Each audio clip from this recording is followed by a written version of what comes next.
তাহলে ওই দুজন আমাকে জেলে পাঠিয়েছে। ঠিক আছে, আমিও রিফাত, এর বদলা আমি নেবই। যা হোক করে আমাকে এখান থেকে বেরোতে হবে। আমাদের এই নতুন জীবন কেমন লাগছে শ্রাবণী? অনেক অনেক অনেক ভালো লাগছে। তোমাকে পেয়ে আমি অনেক খুশি। শোনো না, বলছি কোথাও বেরিয়ে আসি, চলো। যাবে বলছো?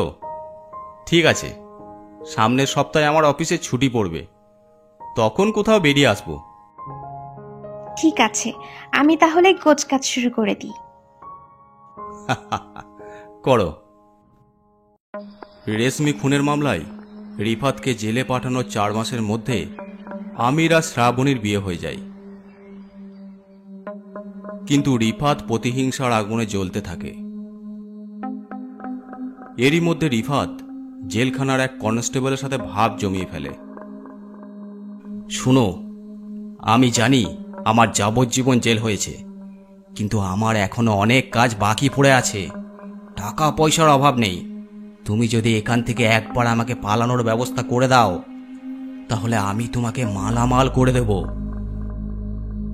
সে ব্যবস্থা আমি করে দেব, কিন্তু পালিয়ে যাবার পর আমাকে কি আর পাত্তা দিবে? কি বলতে চাইছো? আগে টাকা পরে কাজ। ঠিক আছে, কাল তুমি আমাদের বাড়ি যাবে। সেখানে তোমাকে একজন থলি ভর্তি টাকা দেবে। আমি সব বলে রেখে দেব, কোনো অসুবিধা হবে না। তুমি কবে আমাকে এখান থেকে বের করবে বলো? পরশুদিন আমাদের জেলারের মেয়ের বিয়ে আছে। রাতে 1 ঘন্টা শুধু আমি একা থাকবো। সেদিন তোমাকে মুক্ত করে দেব। ঠিক আছে। কথা মতো 2 দিন পর সবাই জেলারের বাড়ি নিমন্ত্রণ খেতে চলে গেলে কনস্টেবল রিফাতের জেলের তালা খুলে দেয়। শোনো, তুমি যাবার 1 ঘন্টা পর আমি ওদেরকে ফোন করব। তার মধ্যে তোমাকে এই এলাকা ছেড়ে চলে যেতে হবে। সে ব্যাপারে তুমি নিশ্চিত থাকো। রিফাত জেল থেকে বেরিয়ে প্রাণপণ ছুটতে থাকে। ছুটতে ছুটতে একটা ঘন জঙ্গলের ভিতর ঢুকে পড়ে। জঙ্গলটা বিশাল বড় আর সেই রকমই ঘন। ছুটতে ছুটতে প্রায় জঙ্গলের শেষের দিকে এসে পড়ে। সামনেই একটা নদী, আর ওখানেই অনেক পুরনো একটা ভাঙাচোরা বাড়ি দেখতে পায় রিফাত। আপাতত এই বাড়িটাতেই রাতটা কাটাতে হবে। সেখানে ঢুকে পড়ে।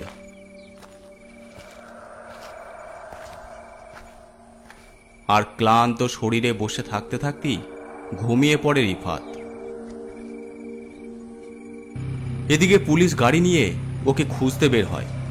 তন্ন তন্ন করে খুঁজেও কোথাও পায় না। রাত তখন অনেক গভীর। শ্রাবণী আর আমির গভীর ঘুমে তলিয়ে আছে। হঠাৎ আমির ধর্মর করে উঠে পড়ল। হ্যাঁ, কি হলো আমির? একটা খুব বাজে স্বপ্ন দেখলাম। রেশমিকে। ও আমাকে বলছে রিফাত জেল থেকে বেরিয়ে গেছে। তোমরা সাবধানে থাকবে, ও তোমাদের ক্ষতি করতে পারে। কিন্তু ও জেল থেকে বেরোবে কি করে? হয়তো এটা এমনি একটা কোনো স্বপ্ন। ঘুমিয়ে পড়ো। কিন্তু পরদিন সকালে খবরের কাগজে রিফাতের ব্যাপারটা পড়তেই ওরা আঁতকে ওঠে। তাহলে রেশমি ঠিকই বলেছে, আমাদেরকে আরো সতর্ক হয়ে থাকতে হবে। ঠিক বলেছ। এদিকে রিফাতের ঘুম ভাঙলে দিনের আলোয় সে ভালো করে ভাঙা বাড়িটা লক্ষ্য করে। আশ্চর্য, এই ঘন জঙ্গলের মধ্যে এই বাড়িটা কে কি জন্য করেছিল কে জানে। তবে এটা কি এখন আমার আশ্রয় স্থান করতে হবে। হঠাৎ ভাঙা ঘরের ভিতর থেকে একজন বুজুর্গ ব্যক্তি বেরিয়ে আসে।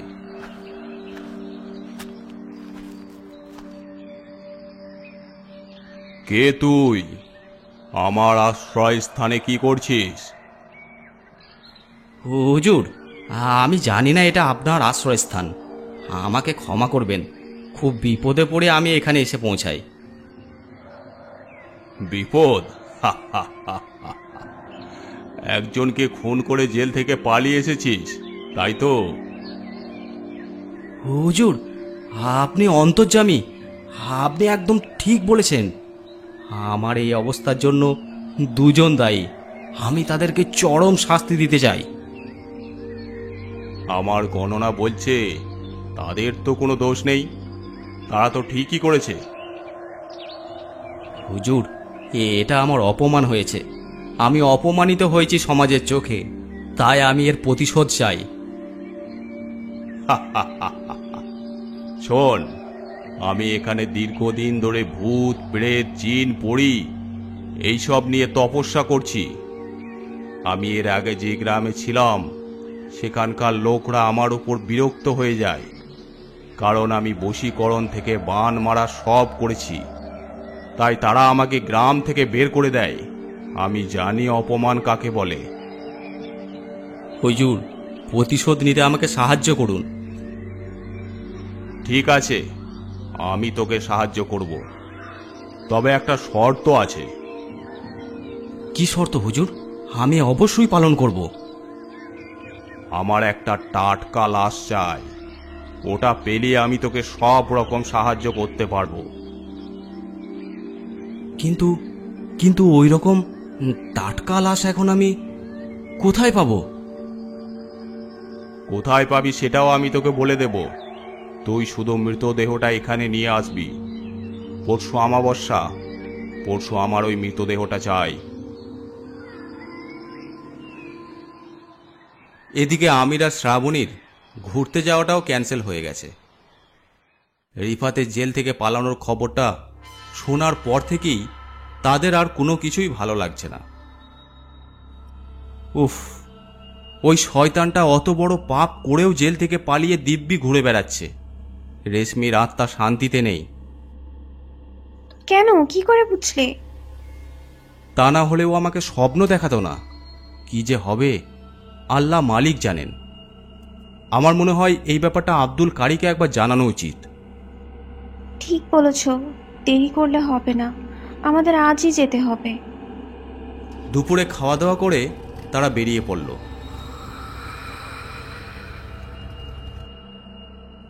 যথা সময়ে তারা আব্দুল কারীর বাড়িতে এসে পৌঁছায়। আমির আব্দুল কারীকে সমস্ত ঘটনা খুলে বলে। ব্যাপারটা সুবিধার মনে হচ্ছে না। আমার মনে হয় রেশমি আবার ফিরে আসতে পারে, আর যদি ফিরে আসে তাহলে ও রিফাতকে মেরে তবেই যাবে। হুজুর, তাহলে এখন আমরা কি করব? আমার মনে হয় তোমরা বাড়িতেই থাকো, কারণ ছাড়া কোথাও বেরোবে না। আর এই তাবিজটা তোমরা সব সময় সঙ্গে রাখবে। তারপর আমির আর শ্রাবণী সেখান থেকে চলে যায়। এরই মধ্যে কেটে গেল আরও একটা দিন। পুলিশ রিফাতের কোনো খোঁজ পেল না এর মধ্যে। আজ তোকে যেতে হবে মৃতদেহটা আনতে। কোথায় যাব হুজুর? এই জঙ্গল ছাড়িয়ে বেশ কিছুটা দূরে একটা কবরস্থান দেখতে পাবি। ওখানে আজ টাটকা লাশ দাফন করা হয়েছে। তুই গিয়ে শুধু সেই লাশটাকে নিয়ে আসবি। তারপর যা করার আমি করব, আর তুইও তোর প্রতিশোধ নিয়ে নিতে পারবি। এই লাশটাই হবে আমাদের চাবি। আমি যেদিকে ঘোরাবো ও সেদিকে যাবে। কিন্তু হুজুর, অত দূর থেকে আমি লাশ আনবো কি করে? এখানে আমার একটা সাইকেল আছে, ওটা করে তুই লাশটা নিয়ে আসবি। আর এই তাবিজটা গলায় পড়ে নে, কোনো অশুভ শক্তি তোর কিছুই করতে পারবে না।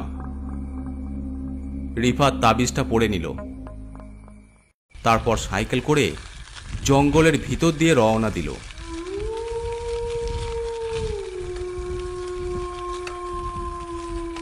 মেন রোডে উঠে হুজুরের কথা মতো সেই কবরস্থানের দিকে এগিয়ে যেতে লাগলো। যা হোক করে আমাকে বদলা নিতেই হবে। তার জন্য আমাকে যা করতে হয় করব।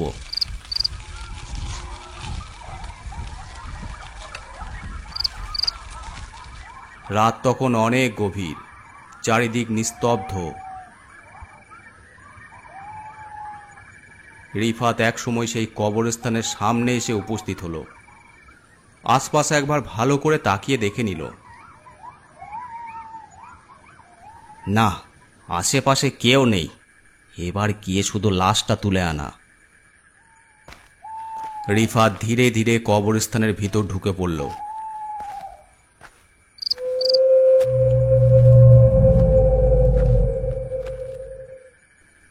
এ তো অনেক কবর, নতুন কবর তো দেখতে পাচ্ছি না। আরও এগিয়ে যেতে লাগলো। চারিদিক নিঝুম নিস্তব্ধ। এমন পরিবেশে রিফাতেরও মনের মধ্যে ভয় বাসা বাঁধতে শুরু করে।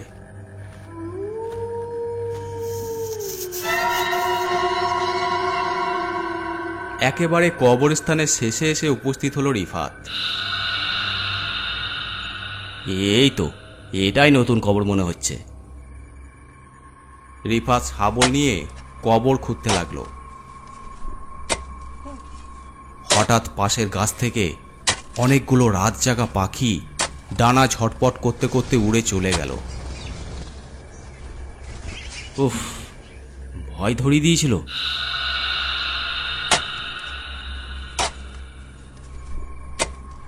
এক সময় কবর খোঁড়া প্রায় শেষের দিকে। তখনই হঠাৎ রিফাত অনুভব করে তার পিছনে কেউ যেন দাঁড়িয়ে আছে। তার নিঃশ্বাস রিফাতের ঘাড়ে এসে পড়ছে। ঘাড় ঘুরিয়ে দেখে কেউ নেই। না, কেউ তো নেই। আবার মাটি খুঁড়তে যাবে, তখনই দেখল তার সামনে একটা নারী মূর্তি দাঁড়িয়ে। ভয়ে রিফাতের জান শুকিয়ে যায়। অন্ধকারে তার মুখ ভালোভাবে বোঝা যাচ্ছিল না। ভয়ে ভয়ে রিফাত বলল, কে কে কে তুমি? আমাকে ভয় দেখাচ্ছ কেন? সাহস থাকলে সামনে এসো। কে আমি? আমাকে এত তাড়াতাড়ি ভুলে গেলি? দেখ, আমাকে ভালো করে দেখ, ঠিক চিনতে পারবি। রিফাত এবার তার মুখটা দেখে ভয়ে আঁতকে উঠল। তুমি রেশমি?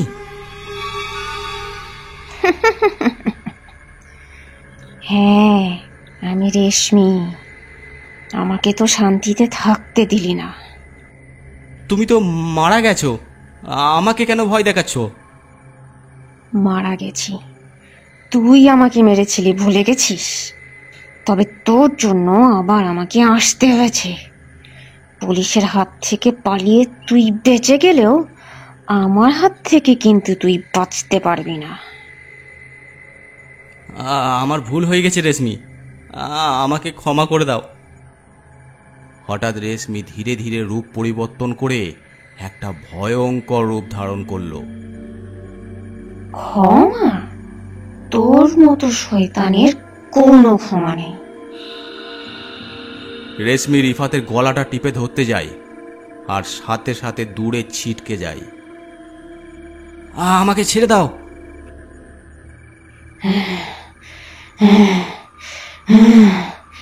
এ কি হচ্ছে? আমি ওকে ছুঁতে পারছি না কেন?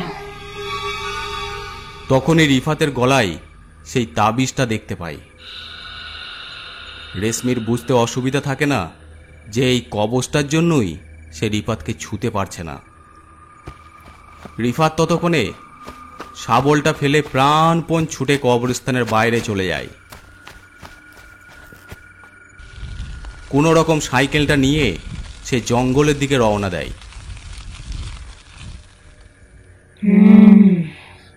ওকে শেষ করতে এবার অন্য বুদ্ধি কাজে লাগাতে হবে। ওরই জালে ওকে আমি ফাঁসাবো। রিফাত হাঁপাতে হাঁপাতে হুজুরের কাছে যায়।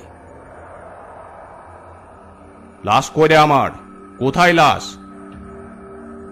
হুজুর, সেই রেশমি এসেছিল, আমি লাশ প্রায় বের করে ফেলেছিলাম, কিন্তু ঠিক সেই সময় রেশমি আমাকে ভয় দেখাতে শুরু করে। আমার গলা টিপে আমাকে মারতে আসে, কিন্তু কেন জানি না ও ছিটকে দূরে পড়ে যায়। আর তখনই আমি কোনো রকম এখানে এসে পৌঁছাই। ও ও এমনি এমনি ছিটকে পড়ে নাই, তোর গলায় যে আমি কবজটা দিয়েছিলাম ওটাই তোকে রক্ষা করেছে। এবার থেকে তোকে আরো সাবধান হতে হবে, প্রতিশোধ নেবার আগে তোকেই না মেরে ফেলে। শোন, লাশ ছাড়া আমি তোকে কোনো রকম সাহায্য করতে পারবো না। একটা লাশ আমাদের দরকার। কিন্তু হুজুর, ও যদি আবার আমাকে পায় তাহলে তো মেরে ফেলবে। তাহলে কিভাবে লাশ নিয়ে আসবো? শোন, আর একটা উপায় আছে। শহর থেকে এই জঙ্গলে ঢোকার আগেই একটা লাশ ঘর আছে, ওখানে প্রায় 42 লাশ এসে থাকে। তোকে ওখানকার কোনো লোককে হাত করে একটা লাশ নিয়ে আসতে হবে। তার জন্য অবশ্য তোকে কিছু টাকা খরচ করতে হবে। আমার কাছে তো এই মুহূর্তে কোনো টাকা নেই। বাড়ি থেকে নিয়ে আসবি। কিন্তু পুলিশ তো আমাকে খুঁজছে, যদি বাড়ি গেলে আমাকে ধরে ফেলে। শোন, আমি ফকিরের বেশ নিয়ে তোর বাড়ির কেয়ারটেকরকে সব বলে আসবো। ও তোকে নির্দিষ্ট জায়গায় টাকা দিয়ে আসবে। তাহলে আমার বাইকটাও সঙ্গে আনতে বলবেন, এতে কাজ আরো সহজ আর দ্রুত হবে। সেই মতো হুজুর ফকিরের বেশ নিয়ে তার কেয়ারটেকরকে সব কিছু বুঝিয়ে বলে আসে। তারপর রিফাত কথা মতো সেখানে গিয়ে টাকা আর বাইকটা নিয়ে আসে। সন্ধ্যের সময় রিফাত বাইক নিয়ে সেই লাশ ঘরের দিকে রওনা দিল।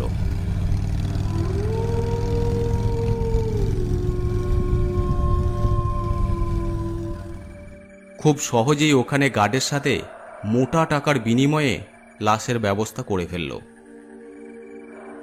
তুমি আজ রাত 12টার পর এখানে চলে আসবে, তোমার জন্য লাশ রেডি থাকবে, কোনো চিন্তা করো না। হুজুর, লাশের ব্যবস্থা হয়ে গেছে।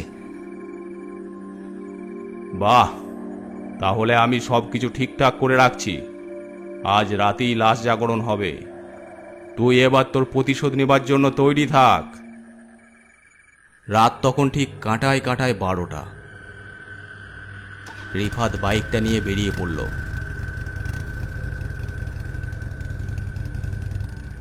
লাশ ঘর যাওয়ার 20-30 মিনিট আগে একটা কবরস্থান পড়ে। রিফাতের বাইক যখন ঠিক কবরস্থানের কাছাকাছি আসে, তখন বাইকের হেডলাইটের আলোয় দেখতে পাই দূরে একটা মহিলা হাত ইশারা করছে।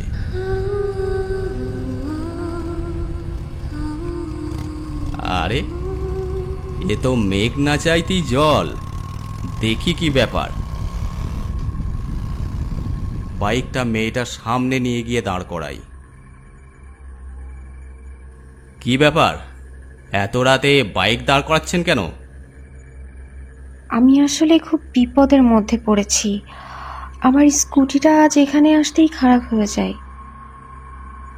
ও আচ্ছা, তা কোথায় যাবেন আপনি? সামনে যে লাশ ঘর আছে তার কিছুটা আগে আমাদের বাড়ি।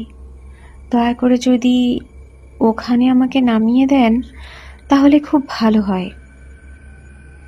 বেশি দূর তো নয়, বাড়িতে একটা ফোন করতে পারতেন, কেউ না কেউ এসে আপনাকে নিয়ে যেত। আসলে বাড়িতে আজ কেউ নেই, সবাই এক আত্মীয়র বাড়িতে বেড়াতে গেছে। ও, কেউ নেই বাড়িতে? ঠিক আছে, তাহলে তো আপনাকে নামিয়ে দিয়ে আসতেই হয়। ধন্যবাদ, খুব উপকার হয় তাহলে। ঠিক আছে, উঠে বসুন।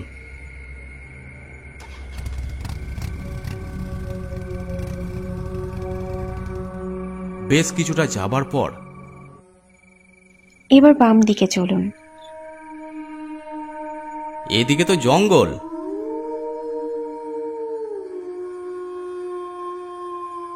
হ্যাঁ, এই জঙ্গলের কাছেই আমাদের বাড়ি, আর একটুখানি।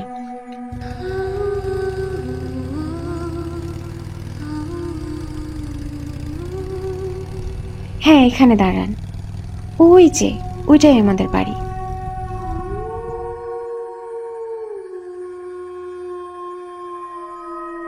ধন্যবাদ আপনাকে। আরে না না, এটা তো আমার কর্তব্য। আপনার এই উপকার কখনো ভুলব না। এতটা যখন এলেন, তখন দয়া করে বাড়ি দিয়ে আসুন, আর এক কাপ চা খেয়ে তারপরে যাবেন। বলছেন? ঠিক আছে, চলুন তাহলে। তারপর রিফাত তার সাথে ঘরে প্রবেশ করে। পাশাপাশি দুটো রুম। আপনি এইখানে বসুন, আমি আপনার জন্য চা নিয়ে আসছি। আমি তো এটাই চাইছিলাম।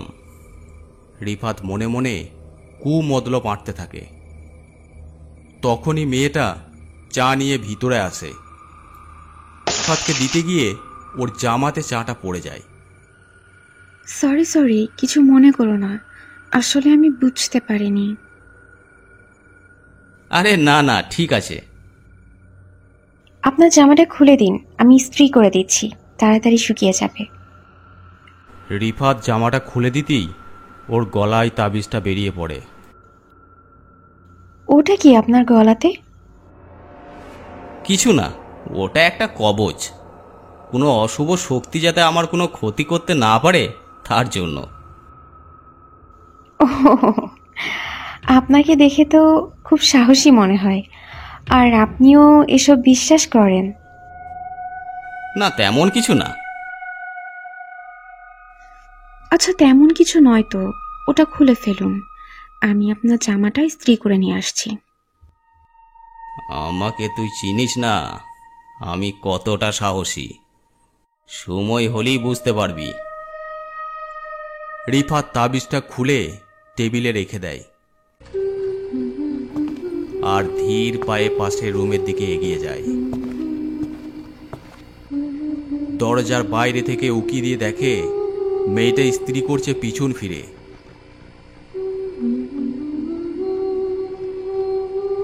রিফাত ধীর পায়ে এগিয়ে গিয়ে মেয়েটাকে পিছন থেকে জাপটে ধরে। আরে কি করছেন? আমি তো ভয় পেয়ে গিয়েছিলাম। তোমাকে আমার খুব ভালো লেগে গেছে। এখন মানা না মানা তোমার ব্যাপার। তবে শুনে রাখো, রিফাত যেটা চায় সেটা সে নিয়েই ছাড়ে। আরে আমি কি মানা করছি? আমিও তো তোমাকে চাই। কতদিন তুমি আমাকে অপেক্ষা করিয়েছ, অবশেষে আজ তোমাকে পেলাম। এই বলে মেয়েটা রিফাতের দিকে ঘুরে দাঁড়ায়। সাথে সাথে চমকে উঠে ভয়ে তার সর্বাঙ্গ থরথর করে কাঁপতে শুরু করে।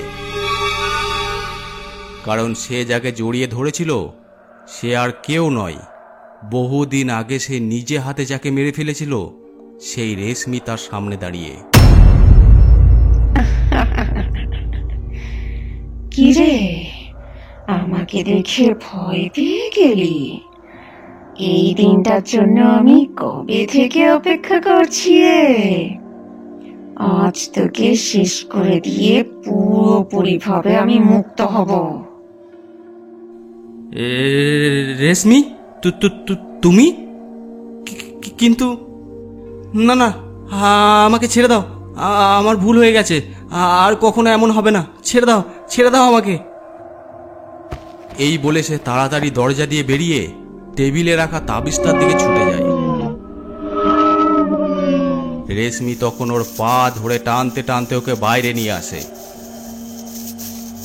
আহ আহ আমার কবচ, আমার কবচ।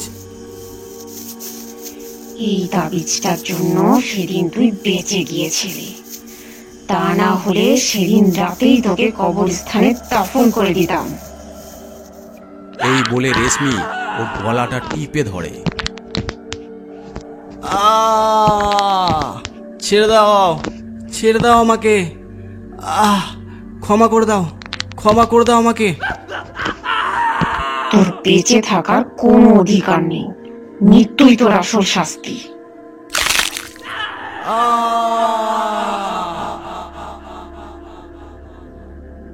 এক সময় রিফাতের দেহ নিস্তেজ হয়ে মাটিতে লুটিয়ে পড়ে।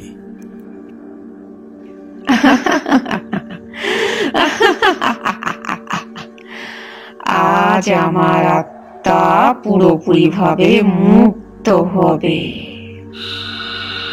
তারপর রেশমি লাশটাকে একটা গাছে ঝুলিয়ে দিয়ে ওখান থেকে অদৃশ্য হয়ে যায়। আমির আর শ্রাবণী তখন গভীর ঘুমে তলিয়ে আছে। আমির, শ্রাবণী, কে? রেশমি? হ্যাঁ আমি রেশমি। ওই জানোয়ারটার জন্য আবার আমাকে আসতে হয়েছিল, তবে তোমাদের আর ভয় নেই। ওই শয়তানটাকে আজ আমি শেষ করে দিয়েছি। তোমরা ভালো থেকো, আমি আসছি। আবার হয়তো কোনো একদিন দেখা হয়ে যেতে পারে। এরপর রেশমি ধীরে ধীরে হাওয়াতে মিলিয়ে যায়।